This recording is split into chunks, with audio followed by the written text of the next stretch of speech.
Hello बच्चा party, once again welcome back to our YouTube channel study ji classes. तो बच्चों, आज की इस नए वीडियो लेक्चर में यहाँ पर बच्चों हम स्टडी करने वाले हैं गतिशील आवेश के कारण उत्पन्न चुंबकीय क्षेत्र के बारे में, जिसके हर एक बेसिक पॉइंट, हर एक बेसिक कंसेप्ट के बारे में आज की इस वीडियो के अंदर में आप सभी लोग को बेहतरीन तरीके से बताने और समझाने वाले हैं। तो बिना देरी के इस वीडियो को यहाँ पर बच्चों हम स्टार्ट करते हैं। तो इस वीडियो के अंदर में यहाँ पर बच्चों हम सबसे पहले स्टडी करने वाले हैं इस टॉपिक के अंदर में इसके इम्पॉर्टेंट फिगर के बारे में, और उसी फिगर के अकॉर्डिंग यहाँ पर बच्चों हम बेहतरीन तरीके से एक्सप्लेन करने वाले हैं गतिशील आवेश के कारण उत्पन्न चुंबकीय क्षेत्र के बारे में, जहाँ पर बच्चों हम ड्राइव करने वाले हैं इम्पॉर्टेंट फार्मूला चुंबकीय क्षेत्र B equal to mu naught QV sine theta divide by 4 pi R square.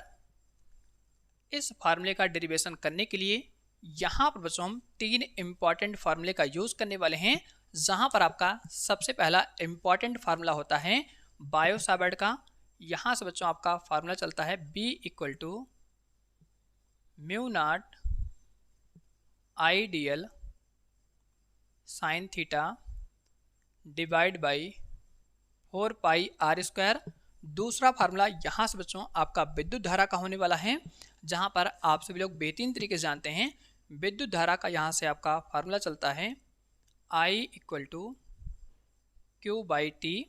और तीसरा फार्मूला यहाँ पर हम यूज़ करने वाले हैं वेग का, जहाँ पर आप वेग का फार्मूला अच्छी तरीके से जानते हैं, वेग इक्वल टू विस्थापन बटे समय। तो इन तीनों फार्मूले का यूज़ करके इस फार्मूले को यहाँ पर हम ड्राइव करने वाले हैं। तो इसके लिए यहाँ पर हम सबसे पहले बात करने वाले हैं इस टॉपिक के अंदर में इसके इम्पॉर्टेंट फिगर के बारे में। तो यहाँ पर हम सबसे पहले कंसिडर करने वाले हैं एक चालक तार, जिस चालक तार को यहाँ पर हम कुछ इस तरीके से शो करने वाले हैं। ये जो आपका तार होता है, इसी तार को यहाँ पर हम चालक तार कहते हैं। तो इस केस में यहाँ पर आपको कंसीडर करना है कि ये जो मार्कर होता है, इसी मार्कर को यहाँ पर हम कंसीडर करते हैं कि ये आपका कोई भी एक तार होता है। इसी तार को यहाँ पर हम चालक तार कहते हैं, जिस चालक तार को यहाँ पर हम इस तरीके से प्लेस करते हैं। अब यहाँ पर बच्चों आपको स्टडी करना है कि इस चालक तार के अंदर में यहाँ पर हम विद्युत आवेश को भी वेग से प्रवाहित करने वाले हैं। तो इस केस में यहाँ पर हम कंसीडर करते हैं कि ये जो आपका चालक तार होता है, इस चालक तार के अंदर में ये जो आपका विद्युत आवेश Q होता है, इस तरीके से भी वेग से यहाँ पर नीचे से ऊपर की तरफ प्रवाहित होता है। वेग की दिशा को यहाँ पर हम कुछ इस तरीके से शो करने वाले हैं। ये जो आपकी दिशा होती है ऊपर की तरफ, ये वेग की दिशा होती है। तो इस केस में यहाँ पर आपको ये समझना है कि ये जो आपका विद्युत आवेश Q होता है वो इस तरीके से भी वेग से इस चालक तार के अंदर में प्रवाहित होता है। तो इस केस में यहाँ पर हम बात करते हैं कि जब कोई भी आवेश इस तरीके से भी वेग से प्रवाहित होता है किसी भी चालक तार के अंदर में, तो ये जो आपका आवेश होता है वो धारा के रूप में परिवर्तित हो जाता है। और इस केस में यहाँ पर आप सभी लोग अच्छी तरीके से जानते हैं कि जब इस चालक तार के अंदर में विद्युत धारा I उत्पन्न हो जाती है, तो इसके चारों तरफ इस तरीके से वृत्ताकार पथ में आपका एक क्षेत्र उत्पन्न होता है। इसी उत्पन्न क्षेत्र को यहाँ पर हम चुंबकीय क्षेत्र कहते हैं। जिस चुंबकीय क्षेत्र का मान ज्ञात करने के लिए यहाँ पर हम बायो सावर्ट का ये इंपॉर्टेंट फार्मूला यूज करने वाले हैं। तो इस फिगर को यहाँ पर बच्चों हम प्रैक्टिकली अच्छी तरीके से समझने वाले हैं कि अगर हम इस मार्कर को एक चालक तार कंसीडर करते हैं, तो इस चालक तार के अंदर में जो आपका विद्युत आवेश Q होता है, इस विद्युत आवेश Q को यहाँ पर हम इस तरीके से भी वेग से नीचे से ऊपर की तरफ प्रवाहित करते हैं। जब ये आपका विद्युत आवेश इस चालक तार के अंदर में भी वेग से प्रवाहित होता है, तो धारा के रूप में इस तरीके से परिवर्तित हो जाता है। और इस केस में इस चालक तार के चारों तरफ इस तरीके से एक आपका क्षेत्र उत्पन्न होता है। इसी उत्पन्न क्षेत्र को यहाँ पर हम चुंबकीय क्षेत्र कहते हैं, जहाँ पर हम एक P पॉइंट कंसीडर करने वाले हैं। इस चालक तार से यहाँ तक की जो दूरी होती है, इस दूरी को यहाँ पर हम स्मॉल r दूरी कहते हैं। इसी स्मॉल r दूरी के कारण यहाँ पर हम पॉइंट लेते हैं, जिस पॉइंट को हम P पॉइंट कहते हैं। इसी P पॉइंट पर हम चुंबकीय क्षेत्र की गणना करते हैं, जिस चुंबकीय क्षेत्र का मान ज्ञात करने के लिए इस इंपॉर्टेंट फार्मूले का यूज़ करते हैं, जिसे हम बायो-सावर्ट का इंपॉर्टेंट फार्मूला कहते हैं। तो इस केस में यहाँ पर जो हम कंसीडर करने वाले हैं, यहाँ पर आपका एक पॉइंट होता है, जिस पॉइंट को यहाँ पर हम O पॉइंट कहते हैं। O पॉइंट से R डिस्टेंस पर यहाँ पर हम एक अनदर पॉइंट कंसीडर करते हैं, जिसको हम P पॉइंट कहते हैं। और ये जो आपका डिस्टेंस होता है P पॉइंट से O पॉइंट तक, इस डिस्टेंस को यहाँ पर हम स्मॉल r डिस्टेंस कहते हैं। तो R और ये जो आपका चालक तार होता है, इनके बीच में यहाँ पर जो कोण बनता है, इस कोण को यहाँ पर हम थीटा कोण कंसीडर करते हैं। तो इस केस में यहाँ पर हम गणना करने वाले हैं कि P पॉइंट पर इस गतिमान आवेश के द्वारा कितना चुंबकीय क्षेत्र उत्पन्न होता है। इसके लिए हम इस फार्मूले का यहाँ पर यूज़ करने वाले हैं। तो यहाँ पर हम सबसे पहले नई लाइन से लिखने वाले हैं, बायो-सावर्ट के नियम के अनुसार, बायो-सावर्ट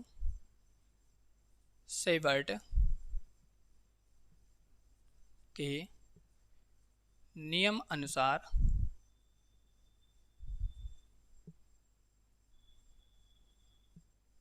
यहाँ पर बायो-सावर्ट का इम्पॉर्टेंट फार्मूला होता है, चुंबकीय क्षेत्र B equal to mu naught I dl sine theta divide by 4 pi r square. इस फार्मूले को यहाँ पर हम इक्वेशन नंबर फर्स्ट कंसीडर करते हैं। अब इसी फार्मूले के अंदर में यहाँ पर जो हम सबसे पहले विद्युत धारा I का मान ज्ञात करेंगे, इसके बाद छोटी सी लेंथ यहाँ पर हम dl का मान ज्ञात करेंगे। दोनों की वैल्यू उठा करके इस फार्मूले के अंदर पुट कर देंगे। ये एक्सप्रेशन यहाँ पर आपको आसान तरीके से मिल जाएगा। तो इसके लिए यहाँ पर जो हम सबसे पहले कंसीडर करने वाले हैं कि ये जो आपका चालक तार होता है, इस चालक तार के अंदर में जो आपका विद्युत आवेश होता है, इस तरीके से ऊपर की तरफ भी वेग से प्रवाहित होता है। तो यहाँ पर जो हम कंसीडर करते हैं कि ये जो आपका विद्युत आवेश क्यों होता है, इस तरीके से यहाँ तक छोटी सी दूरी dl यहाँ पर कवर करता है, जिस dl दूरी को यहाँ पर जो हम कुछ इस तरीके से शो करने वाले हैं कि ये जो आपका विद्युत आवेश क्यों होता है, वो यहाँ से यहाँ तक भी वेग से प्रवाहित होता है और इतनी दूरी यहाँ पर कवर करता है, जिस दूरी को यहाँ पर हम छोटी सी दूरी dl कहते हैं। तो इस आवेश को यहाँ से यहाँ तक पहुँचने में जो समय लगता है, वो समय यहाँ से बच्चों आपका छोटा सा समय होता है, जिस समय को यहाँ पर हम dt से रिप्रेजेंट करते हैं। तो इस केस में यहाँ पर हम बात करने वाले हैं कि dl की वैल्यू कितनी होने वाली है, तो उसके लिए हम इस फार्मूले का यूज़ करने वाले हैं। तो यहाँ से बच्चों हम फार्मूला लिखने वाले हैं, वेग के सूत्र अनुसार, वेग के सूत्र अनुसार यहाँ से आपका फार्मूला हो जाएगा, वेग बराबर विस्थापन बटा समय। तो यहाँ पर आप जानते हैं जो विस्थापन होता है, इसी विस्थापन को यहाँ पर बच्चों हम छोटी सी लंबाई dl कहते हैं। तो विस्थापन की जगह पर हम छोटी सी लंबाई यहाँ पर dl को प्लेस कर देंगे। और जब छोटी सी लंबाई यहाँ पर आपकी dl होती है, तो इस केस में जो समय लगता है, छोटा सा समय आपका dt होता है। तो यहाँ पर हम समय को इस तरीके से dt से रिप्रेजेंट करेंगे और वेग को यहाँ पर बच्चों हम v से दिखाने वाले हैं। तो यहाँ पर हम नई लाइन सीखने वाले हैं, वेग इक्वल टू dl बटे यहाँ से आपका dt हो जाएगा। इस केस में यहाँ पर हम dl की वैल्यू फाइंड करेंगे। तो dl की वैल्यू यहाँ से आपको मिल जाती है, dl equal to v into dt होता है। इस तरीके से यहाँ पर हम dl की वैल्यू फाइंड कर लेते हैं। इसको यहाँ पर हम इक्वेशन नंबर सेकंड कंसीडर करते हैं। अब इस केस में यहाँ पर हम बात करने वाले हैं कि जब ये आवेश इस चालक तार के अंदर में भी वेग से प्रवाहित होता है, तो ये विद्युत धारा को उत्पन्न करता है। उस केस में हम इस फार्मूले का यूज़ करने वाले हैं। तो यहाँ पर हम नई लाइन सीखने वाले हैं, तब विद्युत धारा के सूत्र अनुसार, यहाँ से आपका विद्युत धारा का फार्मूला हो जाएगा, विद्युत धारा I इक्वल टू आवेश आपका Q प्रवाहित है। तो जब ये आवेश यहाँ से यहाँ तक चलता है, तो समय इसमें छोटा सा लगता है, जिस समय को हम dt कहते हैं। तो समय की जगह पर यहाँ पर हम छोटा सा समय dt इस तरीके से प्लेस कर देंगे और इसको यहाँ पर बच्चों हम इक्वेशन नंबर थर्ड कंसीडर करते हैं। अब यहाँ पर ये जो आपका बायो-सावर्ट का इम्पॉर्टेंट फार्मूला होता है, इस फार्मूले के अंदर में यहाँ पर बच्चों विद्युत धारा I और यहाँ पर ये जो आपका छोटा सा अल्पांश लेंथ होता है dl, इन दोनों की वैल्यू यहाँ पर हम इस फार्मूले के अंदर पुट कर देंगे। जैसे पुट करेंगे ये फार्मूला यहाँ पर आपको मिल जाएगा। तो यहाँ पर हम नई लाइन सीखने वाले हैं, समीकरण 2 व 3 का मान, समीकरण 2 व 3 का मान समीकरण 1 में रखने पर। तो यहाँ पर हम आगे नई लाइन सीखने वाले हैं। ये जो आपका समीकरण नंबर 1 होता है, b equal to mu naught. अब यहाँ पर आपको ध्यान से वैल्यू पुट करना है। i की जगह पर यहाँ पर बच्चों हम ये वैल्यू पुट करने वाले हैं। तो यहाँ पर आपका हो जाएगा q बटे में आपका छोटा सा समय dt हो जाएगा। और ये जो आपका dl होता है, dl की जगह पर ये वैल्यू यहाँ पर हम पुट करने वाले हैं। तो यहाँ से बच्चों आपका हो जाएगा v इंटू dt। और यहाँ से आपका कोण चल रहा है साइन थीटा, जिस कोण को यहाँ पर बच्चों इस तरीके से हम थीटा कोण से रिप्रेजेंट करते हैं। और डिवाइड में यहाँ से आपका चल रहा है 4 पाई आर स्क्वायर। तो इस तरीके से यहाँ पे हम लिख देंगे 4 पाई आर स्क्वायर। अब यहाँ पर बच्चों आप देख रहे हैं कि dt से dt यहाँ पर आपका कैंसिल आउट हो जाएगा। तो यहाँ पर जो आपको चुंबकीय क्षेत्र का इंपॉर्टेंट फार्मूला मिलता है, गतिशील आवेश कारण उत्पन्न चुंबकीय क्षेत्र का, यहाँ से आपका फार्मूला होता है mu naught Q V sine theta divide by 4 pi R square. इस तरीके से इस एक्सप्रेशन को यहाँ पर बच्चों हम सिंपल तरीके से ड्राइव कर लेते हैं। अब यहाँ पर बच्चों हम बात करने वाले हैं कि इस फार्मूले को वेक्टर फॉर्म में हम किस तरीके से लिखने वाले हैं। तो यहाँ पर हम हेडिंग लगा के लिखने वाले हैं इन वेक्टर फॉर्म। थोड़ा सा बच्चों आप इंग्लिश में लिख सकते हैं इन वेक्टर फॉर्म, क्योंकि आप जानते हैं इसी को हम क्या कहते हैं, सदिश रूप कहते हैं। इतना तो आपको हिंदी और इंग्लिश आती है, इसमें कोई भी दिक्कत और समस्या नहीं है। अगर आपको यहाँ पर कोई भी समस्या होती है तो कमेंट बॉक्स में कमेंट करके जरूर बताएगा। वीडियो पसंद आती है तो वीडियो को लाइक और चैनल को सब्सक्राइब जरूर करिएगा। अब यहाँ पर हम इस फार्मूले को वेक्टर फॉर्म में कन्वर्ट करने के लिए ऊपर और नीचे इस तरीके से यहाँ पर हम स्मॉल r से मल्टीप्लाई कर देते हैं। आप जानते हैं कि अगर हम सेम चीज़ें से ऊपर और नीचे मल्टीप्लाई कर रहे हैं तो इस इक्वेशन में कोई भी इफेक्ट नहीं होगा। यहाँ से आपका r से r कैंसिल आउट हो जाएगा। वेक्टर फॉर्म में बनाने के लिए इस तरीके से हम ऊपर नीचे सेम क्वांटिटी स्मॉल r से मल्टीप्लाई कर रहे हैं। तो यहाँ से आपका चुंबकीय क्षेत्र का इंपॉर्टेंट फार्मूला वेक्टर फॉर्म में हो जाएगा। चुंबकीय क्षेत्र एक वेक्टर क्वांटिटी है, तो इस तरीके से b के ऊपर हम वेक्टर लगा देंगे। और यहाँ पर आप जानते हैं ये जो म्यू नॉट होता है, ये जो आपका आवेश q होता है, और 4 पाई आर स्क्वायर ये एक कांस्टेंट वैल्यू है। तो इस तरीके से यहाँ पर हम इसको बाहर ले लेंगे, म्यू नॉट q डिवाइड में यहाँ से आपका चलेगा 4 पाई आर स्क्वायर। अब यहाँ पर आप जानते हैं ये जो आपका v होता है, ये जो r होता है, ये दोनों एक वेक्टर क्वांटिटी है। और जब यहाँ पर दो वेक्टर क्वांटिटी इस तरीके से मैग्नीट्यूड के फॉर्म में होती है तो यहाँ पर आप एक इंपॉर्टेंट फार्मूले के बारे में जानते हैं। यहाँ से आपका फार्मूला होता है vector a cross vector b equal to, यहाँ से आपका फार्मूला चलता है ए बी साइन थीटा। तो इसी फार्मूले का यूज़ करके इस पूरे टर्म को यहाँ पर हम वेक्टर फॉर्म में कन्वर्ट करने वाले हैं। ये जो आपका क्रॉस होता है इस तरीके से साइन थीटा में कन्वर्ट हो जाता है। तो साइन थीटा को जब हम यहाँ से गायब करेंगे तो इस तरीके से क्रॉस में कन्वर्ट हो जाएगा। तो यहाँ पर हम लिखने वाले हैं वेक्टर फॉर्म में आपका फार्मूला हो जाएगा v क्रॉस r। इस तरीके से यहाँ पर ये जो आपका फार्मूला होता है वो वेक्टर फॉर्म में कन्वर्ट हो जाता है। अगर हम इस r का मल्टीप्लाई इस r स्क्वायर के साथ में करेंगे तो यहाँ पर आपका फार्मूला r क्यूब हो जाएगा। तो इस तरीके से आपसे लोग इस फार्मूले को इस तरीके से वेक्टर फॉर्म में कन्वर्ट कर लेते हैं। तो यहाँ तक बच्चों आप सभी लोग अच्छी तरीके से नोट कीजिए। इसके बाद यहाँ पर हम बात करने वाले हैं इसके दो इंपॉर्टेंट स्पेशल केस के बारे में, जहाँ पर बच्चों हम बात करने वाले हैं कि चुंबकीय क्षेत्र का जो मान होता है वो कब आपको मैक्सिमम मिलता है, कब आपको मिनिमम मिलता है। इसके लिए हम इस इंपॉर्टेंट फार्मूले का यूज़ करने वाले हैं और इस फार्मूले के बेस पर आपके बोर्ड एग्जाम में न्यूमेरिकल क्वेश्चन बहुत इंपॉर्टेंट आते हैं। तो इस फार्मूले के बारे में आप सभी लोग को अच्छी तरीके से स्टडी कर लेना है। तो यहाँ तक एक बार आप सभी लोग अच्छी तरीके से नोट कर लीजिए। अगर आपको वीडियो पसंद आती है तो वीडियो को लाइक और चैनल को सब्सक्राइब जरूर करिएगा। तो यहाँ तो बच्चों आप सभी लोग अच्छी तरीके से नोट कीजिए।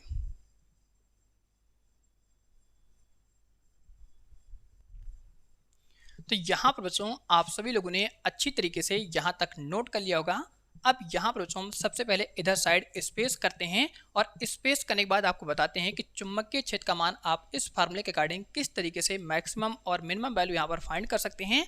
इस केस में यहाँ पर बच्चों आप सभी लोग अच्छी तरीके से जानते हैं कि चुंबकीय क्षेत्र का जो अधिकतम और न्यूनतम मान होता है वो इस थीटा पर डिपेंड करता है। आप अच्छे जानते हैं कि साइन थीटा की वैल्यू यहाँ पर अगर हम 90 कंसीडर करते हैं तो चुंबकीय क्षेत्र बी का मान यहाँ पर आपको अधिकतम मिलेगा।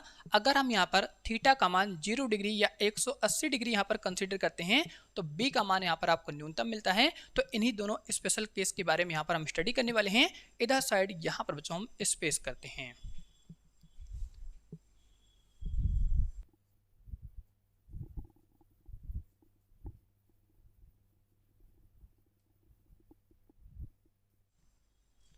तो चलिए बच्चों, इसी के साथ यहाँ पर हम बात करने वाले हैं कि इस फार्मूले का यूज करके यहाँ पर हम चुंबकीय क्षेत्र का अधिकतम और न्यूनतम मान किस तरीके से थीटा के अकॉर्डिंग फाइंड करने वाले हैं। तो पहले केस के अंदर में यहाँ पर बच्चों हम कंसीडर करने वाले हैं कि अगर हम साइन थीटा की वैल्यू यहाँ पर 90 कंसीडर करते हैं तो इस केस में चुंबकीय क्षेत्र का जो मान होता है आपको अधिकतम मिलता है।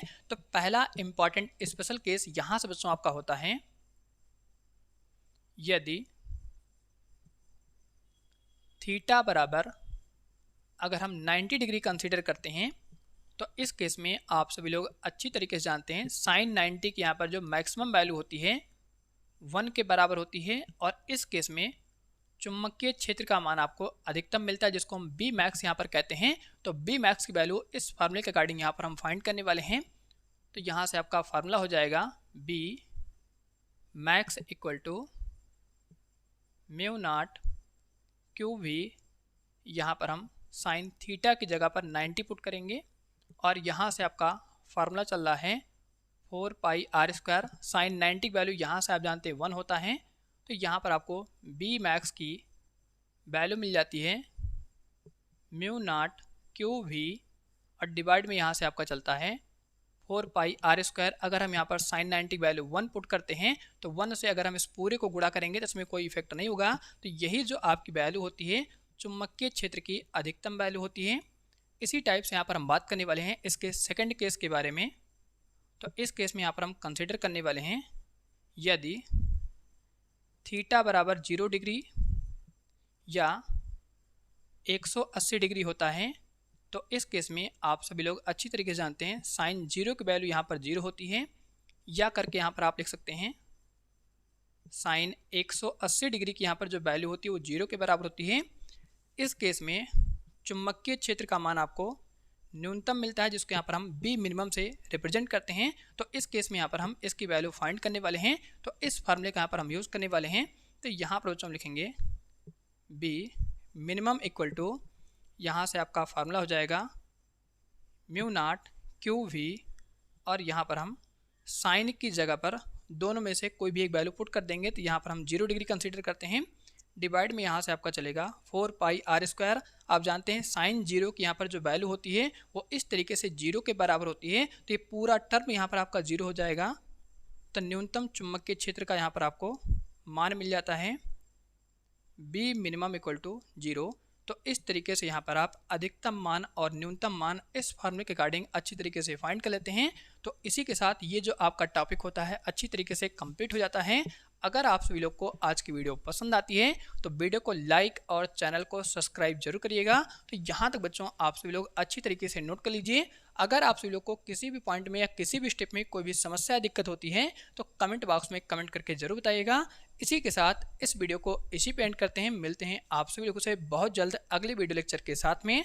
अगले वीडियो लेक्चर के अंदर में यहाँ पर हम स्टडी करने वाले हैं एम्पियर के नियम के बारे में, जो आप सभी लोग के लिए बहुत ज़्यादा इंपॉर्टेंट होने वाला है और आपके बोर्ड एग्जाम के पॉइंट ऑफ व्यू से भी काफ़ी ज़्यादा इंपॉर्टेंट होने वाला है। तो एम्पियर के नियम के अंदर में एक एक पॉइंट के बारे में आप सभी लोग को अच्छी तरीके से बताने और समझाने वाले हैं। इसी के साथ इस वीडियो को इसी पे एंड करते हैं। मिलते हैं आप सभी लोगों से बहुत जल्द अगले वीडियो लेक्चर के साथ में।